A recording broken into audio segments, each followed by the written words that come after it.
CITU അഖിലേന്ത്യാ general സെക്രട്ടറിയായി തെരഞ്ഞെടുക്കപ്പെട്ട എളമരം കരീമിന് കോഴിക്കോട്ട് ആവേശോജ്വല സ്വീകരണം. CITU ജില്ലാ കമ്മിറ്റിയുടെ നേതൃത്വത്തിൽ മുതലക്കുളം മൈതാനിയിലായിരുന്നു സ്വീകരണം.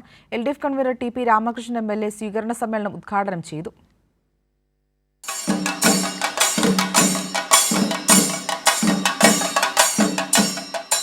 സ്റ്റേഡിയം കോർണറിൽ നിന്ന് ആരംഭിച്ച തൊഴിലാളി മാർച്ചിൽ ട്രേഡ് യൂണിയൻ പതാകയും അഭിവാദന മുദ്രാവാക്യം രേഖപ്പെടുത്തിയ പ്ലക്കാർഡുകളുമായി നൂറുകണക്കിന് ആളുകൾ പങ്കെടുത്തു. ചെണ്ട, നാസിക് ബാൻഡ് താളപ്പൊലിമയിലാണ് ജാഥ മുതലക്കുളത്ത് എത്തിച്ചേർന്നത്. സ്വീകരണ സമ്മേളനം LDF കൺവീനർ TP രാമകൃഷ്ണൻ ഉദ്ഘാടനം ചെയ്തു. മാവൂർ ഗോളിയർ റയോൺസിലെ തൊഴിലാളി നേതാവായി തുടങ്ങിയ എളമരം കരീമിൻ്റെത് ത്രസിപ്പിക്കുന്ന സംഘടനാ വൈഭവമാണെന്ന് TP രാമകൃഷ്ണൻ പറഞ്ഞു. CITU ജനറൽ സെക്രട്ടറി സ്ഥാനത്തേക്ക് സഖാവിന്റെ പേര് നിർദ്ദേശിച്ചപ്പോൾ രാജ്യമാകെ ഏകകണ്ഠമായി അംഗീകരിക്കുകയായിരുന്നു.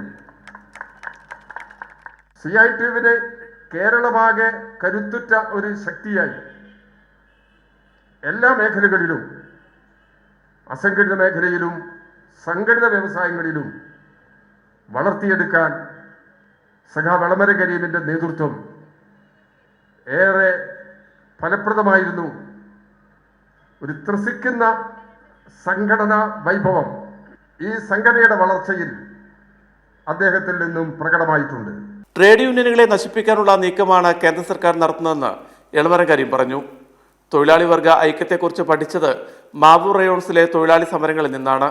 ഹൃദ്യമായ സ്വീകരണമാണ് കോഴിക്കോട്ടെ തൊഴിലാളി സമൂഹം തനിക്ക് നൽകിയതെന്നും എളമരം കരീം പറഞ്ഞു. ഈ രാജ്യത്തിലെ എല്ലാ തൊഴിലാളികൾ, റെയിൽവേ തൊഴിലാളികൾ, ഫാക്ടറി തൊഴിലാളികൾ, ഇലക്ട്രിസിറ്റി ബോർഡിലെ തൊഴിലാളികൾ, ട്രാൻസ്പോർട്ട് തൊഴിലാളികൾ, എല്ലാ മേഖലയിലെ തൊഴിലാളികളും അവരുടെ അവകാശങ്ങൾ നേടുന്നവരുടെ സംഘടനയിലൂടെയാണ്. ആ സംഘടനയ്ക്ക് പ്രവർത്തിക്കാൻ സ്വാതന്ത്ര്യമില്ലാത്ത ഒരു നിയമം ഇവിടെ ഉണ്ടാക്കി കഴിഞ്ഞു.